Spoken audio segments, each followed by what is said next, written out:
Rail एवं metro rail से संबंधित किसी भी वीडियो को सबसे पहले देखने के लिए रेलवे लाइव पीएलपी चैनल को सब्सक्राइब कीजिए, साथ में शेयर करना मत भूलिए। हेलो दोस्त, रेलवे आरपीएफ और आरपीएसएफ सब इंस्पेक्टर का रिजल्ट आने में प्रोसेस आगे बढ़ रहा है। तो ई का रिजल्ट कल आ गया था, एफ का रिजल्ट आ गया था। आज देखेंगे कि आंसर किया गया है ऑफिशियल रूप से कह सकते हैं, जिसका डी, सी, डी, बी और ए। ई का आंसर की बहुत पहले आ चुका था, जिसका रिजल्ट भी हो चुका है। तो यहाँ आपको बी और सी, डी और ए से रिलेटेड आपका है, तो उसके लिए बात करेंगे कि आपका सेफ नंबर कितना हो सकता है, क्योंकि ई के आधार पे कुछ अंदाज़ा लग गया है, पता चल गया है। और मैंने इसीलिए कटअप नहीं बनाया था कि लोगों को कन्फ्यूजन ना हो। तो कुछ लोग कहते हैं कि हर समय कटअप सही होता है, तो नहीं होता है। यहाँ सेफ स्कोर की बात एक्सपेक्टेड करेंगे, जो आपका ग्रुप ई के रिजल्ट के बाद आया है। और यहाँ पे पुरुष और महिला यानी गर्ल्स एंड फीमेल कैंडिडेट के लिए यहाँ पे आरक्षण था। तो ई ग्रुप में देखा गया है कि इनके लिए बहुत बड़ी बेनिफिट हुई है, और कांस्टेबल में खास करके बहुत अच्छी बेनिफिट इनके लिए हुई है। तो चलिए इस वीडियो को हम जारी रखते हुए सबसे पहले आपको दिखाते हैं कि कहां से आपको चेक करना है। तो उसके लिए सबसे पहले आपको जाना है आरपीएफ के वेबसाइट पे, जिसका डिस्क्रिप्शन में मैं इसका लिंक दे दूँगा, वहाँ से डायरेक्ट आप जा सकते हैं। आप उसके बाद जाएंगे, उसके बाद आप यहाँ देख सकते हैं, यहाँ पर सबसे ऊपर में ही दिया हुआ है व्यू आंसर शीट।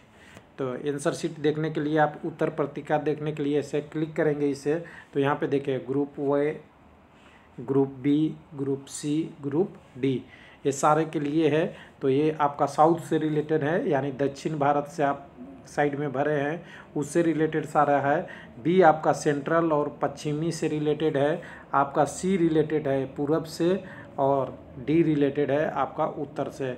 तो सबसे ज़्यादा जो कटअप जाएगा ये सी और डी में जाएगा, इसको ध्यान रख लीजिएगा।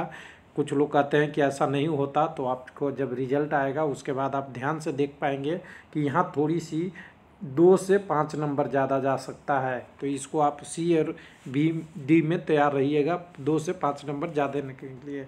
अब यहाँ पे बात होता है कि कैसे हम इस आंसर शीट को देखें।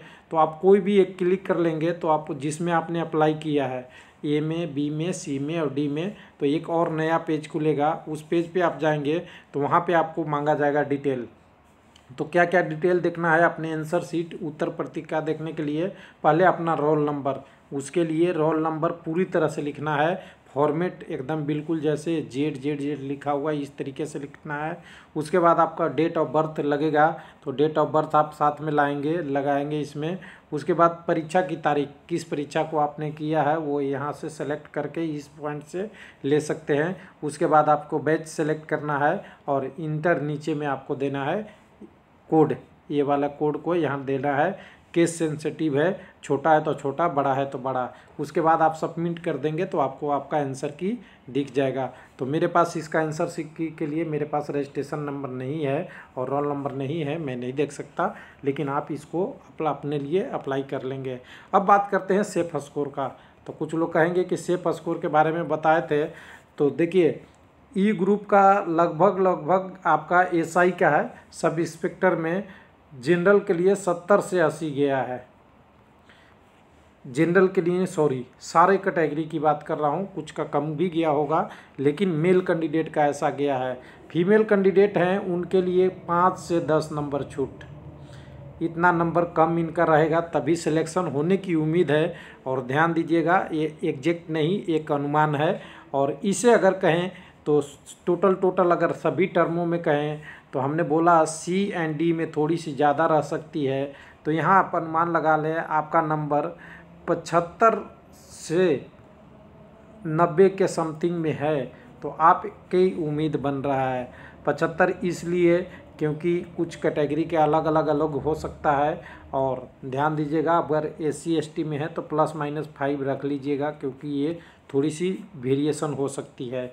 जिनका B और A में है, यहाँ पे इनसे कम, यानी आप 72 से कर सकते हैं, 85 के बीच में है तो आप वेट कर सकते हैं अपने रिजल्ट का। 120 में थोड़ी सी पॉसिबिलिटी बनी रहेगी कि आपका सिलेक्शन हो सकता है। और गर्ल कैंडिडेट के लिए यहाँ कह दें तो अगर आपको B एंड A के लिए गर्ल कैंडिडेट को 5 से 10%, यहाँ भी 5 से 10 नंबर की छूट फाइनल स्कोर में। तो यहाँ भी क्योंकि स्कोर कम जाएगा, कैंडिडेट कम है और 10 गुना कैंडिडेट आपको ई ग्रुप में लिया गया है, तो सबसे बड़ी टेस्ट आपका पीईटी ही है, क्योंकि आरपीएफ की physical efficiency test, physical medical test जो होता है मेजरमेंट टेस्ट होता है, वो भी बहुत इंपॉर्टेंट होता है। यहाँ भी काफ़ी कैंडिडेट होते हैं फेल, तो यहाँ ध्यान रखिएगा। तो ओवरऑल कहें तो 70 से ऊपर वाले उम्मीद लगा सकते हैं, ऐसा नहीं कि हो ही जाएगा, लेकिन पॉजिटिव यहाँ से सिग्नल दिख रहा है कि 70 से आपका स्कोर है तो चांस है। तो आप अपने आंसर की जिनको देखना है एक बार मिला लीजिए। जब रिजल्ट भी बहुत जल्दी आ जाएगा, 5 से 10 दिन में ये रिजल्ट आपके पास अवेलेबल होगा। थैंक यू, धन्यवाद।